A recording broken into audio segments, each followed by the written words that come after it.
Warahmatullahi wabarakatuh. Setiap makhluk hidup pasti akan mengalami kematian, termasuk para nabi dan utusan Allah. Mereka hidup seperti umumnya manusia biasa, makan, minum, menikah, tidur, dan wafat. Bahkan umurnya pun seperti umur manusia rata-rata. Meski demikian, ada 4 nabi yang diberi umur panjang oleh Allah Subhanahu wa Ta'ala dan hidup hingga sekarang.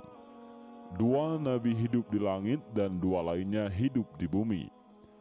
2 nabi yang hidup di langit adalah Nabi Isa alaihissalam dan Nabi Idris alaihissalam. Sementara yang hidup di bumi adalah Nabi Khidir dan Nabi Ilyas. Disebutkan bahwa Nabi Khidir alaihissalam dipercaya menjaga lautan, sementara Nabi Ilyas dipercaya untuk menjaga daratan.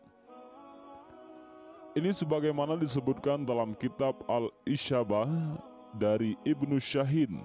Beliau berkata, ada 4 orang dari golongan para nabi yang masih hidup. 2 hidup di langit, yaitu Nabi Isa dan Nabi Idris, dan 2 hidup di bumi, yaitu Nabi Khidir dan Nabi Ilyas. Adapun Nabi Khidir hidup di lautan, sementara temannya hidup di daratan. Hal ini juga disebutkan dalam kitab Al-Bidayah wan Nihayah. Imam Makhul berkata dari Ka'ab, 4 dari golongan para nabi masih hidup, 2 di bumi yaitu Ilyas dan Khidir, dan 2 di langit yaitu Nabi Idris dan Isa. Keempat nabi di atas ataupun keempat nabi ini akan tetap hidup atas izin Allah Subhanahu wa Ta'ala sampai waktu yang telah ditentukan oleh Allah. Hanya Allah yang berhak menghidupkan hambanya, dan beliau pula yang berhak mewafatkannya. Dan di video ini kita akan menceritakan 4 ulama Nusantara yang pernah bertemu dengan Nabi Khidir alaihissalam. Yang pertama adalah Kiai Haji Maimun Zubair ataupun Mbah Mun. Mbah Mun dulu ketika nyantri di pesantren Lirboyo pernah ditemui Nabi Khidir alaihissalam. Sekitar jam 11 siang, seperti ada suara yang memanggil nama beliau. Ternyata suara itu berasal dari kuburan dekat pondok. Ternyata di kuburan itu ada Nabi Allah Khidir. Pakaiannya seperti petani, pakai caping. Inti yang disampaikan Nabi Khidir alaihissalam, kamu cinta sama saya juga cinta sama kamu. Dijamin Gusti Allah nantinya. Setelah dahulu begitu, Nabi Khidir alaihissalam mendoakan Mbah Mun lama sekali. Setelah lama berdoa dan diamini oleh Mbah Mun muda, Nabi Khidir alaihissalam kemudian menghilang, dan Mbah Mun juga akhirnya balik ke pondok lagi. Fakta ini ternyata diketahui Kiai Mahrus Ali. Setelah pertemuan itu, Mbah Mun muda langsung terlihat sosok santri muda yang sangat alim. Mbah Mun muda juga akhirnya mengaku kepada Kiai Mahrus perihal yang baru saja dialami. Setelah peristiwa itu, Mbah Mun muda akhirnya sowan kepada Mbah Kiai Hamid Pasuruan. Setelah sampai di kediaman Kiai Hamid, sebelum matur apapun, langsung Kiai Hamid berkata, saya sudah tahu. Ini tadi baru saja dikasih kabar Nabi Khidir. Sekarang saya pesan kamu, yang hati-hati ya. Yang kedua adalah Kiai Haji Hashim Asy'ari. Dulu, ketika itu hujan turun dengan begitu deras di Kabupaten Bangkalan saat itu, khususnya di Demangan, Pondok Pesantren As-Surhan Syekhuna Khalil Bangkalan. Meski hujan mengguyur dengan derasnya, ada saja orang yang bertamu kepada beliau. Terlihat di antara rintik hujan yang semakin deras, seorang tua lumpuh sedang susah payah hendak berkunjung menemui Syekhuna Khalil. Syekhuna Khalil segera tanggap. Beliau lalu memerintahkan santrinya untuk menyusul. Adakah di antara kalian yang mau menggendong dan membawa tamuku di luar sana itu? Biar saya saja, Yai. jawab seorang santri muda yang mendahului teman-temannya. Santri muda itu bergegas meloncat menembus rintik hujan yang semakin deras, menghampiri orang tua itu. Tanpa pikir panjang, ia menggendongnya untuk menemui Syekhuna Khalil. Dengan sangat akrab, Syekhuna Khalil menyambut tamunya. Dan di antara keduanya terjadi dialog empat mata. Tak beberapa lama, rupanya percakapan mereka telah usai. Syekhuna Khalil mendatangi santri-santrinya itu untuk meminta bantuan lagi. Siapakah di antara kalian yang mau membantu orang tua ini untuk kembali pulang? Biar saya, Yai, sahut santri yang tadi yang menggendong orang tua tersebut. Lalu, santri muda itu dengan penuh rasa takzim menggendongnya keluar pondok pesantren dengan hati-hati sesuai perintah Syekhuna Khalil. Setelah santri dan tamu tua itu keluar dari kawasan pesantren, Syekhuna Khalil berkata kepada santri-santri yang lain, "Santri-santriku, saksikanlah bahwa ilmuku telah dibawa santri itu." Dan ternyata yang digendong oleh santri tersebut adalah Nabiullah Khidir alaihissalam yang bersilaturahmi kepada Syekhuna Khalil, dan santri yang menggendongnya adalah Hadratus Syekh Kiai Haji Hashim Asy'ari Muda, yaitu pendiri Nahdlatul Ulama yang kemudian mewarisi keilmuan Syekhuna Khalil Bangkalan. Yang ketiga adalah Kiai Haji Abdul Hamid Pasuruan. Kiai Haji Abdul Hamid Pasuruan dikenang sampai sekarang sebagai sosok wali Allah yang penuh karamah.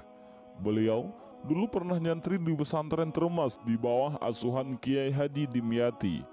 Tapi kealiman beliau tertutupi oleh karamah kewalian yang beliau miliki yang masyhur sampai sekarang. Dan salah satu karamah beliau adalah bisa sering dan mudah bertemu dengan Nabi Khidir alaihissalam. Suatu ketika, Mbah Kiai Hamid Pasuruan berkata bahwa Nabi Khidir alaihissalam akan datang di kediaman beliau besok pagi hingga waktu zuhur. Maka tersebar luaslah kabar tersebut. Keesokan harinya, orang-orang pada datang ke situ ingin bertemu Nabi Khidir.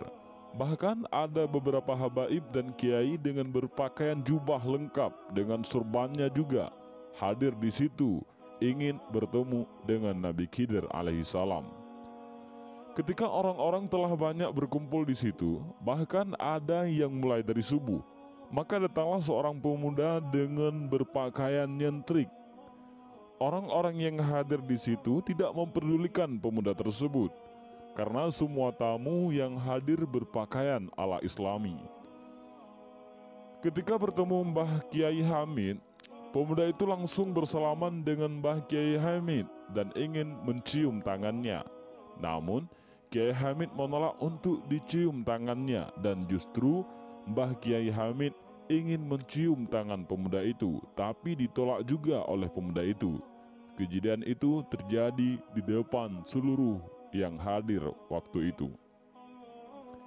Kemudian pemuda itu berganti pakaian dengan pakaian yang sudah kotor yang dibawanya. Selanjutnya membersihkan selokan di sekitar kediaman Mbah Kiai Hamid sampai waktu zuhur. Kemudian pergi.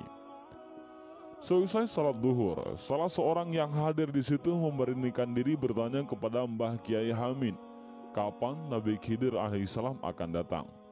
Dan Mbah Kiai Hamid menjawab bahwa orang yang membersihkan selokan tadi adalah Nabi Khidir alaihissalam. Tidak sedikit dari para tamu yang menantikan dapat bertemu dan bisa bersalaman dengan Nabi Khidir alaihissalam akhirnya menyesal dan menangis lantaran tidak mengenali kedatangan sang Nabi karena lebih melihat sosok dari pakaian yang dikenakannya. Yang keempat adalah Syekhuna Kiai Haji Khalil Bangkalan. Suatu hari, Syekhuna Khalil Bangkalan sedang menemui tamu-tamunya di ruang depan. Mbah Khalil yang juga ulama besar dan salah satu guru dari Kiai Haji Hashim Asy'ari, yaitu pendiri NU, duduk dengan salah satu lutut tertukuk di depan perut beliau sambil bercengkrama dengan para tamu-tamunya yang ditemani dengan secangkir kopi yang ada di hadapan masing-masing. Ketika sedang asik mengobrol itu, tiba-tiba datang seorang gembel dengan pakaian lusuh sambil menuntun seekor anjing masuk ke ruangan.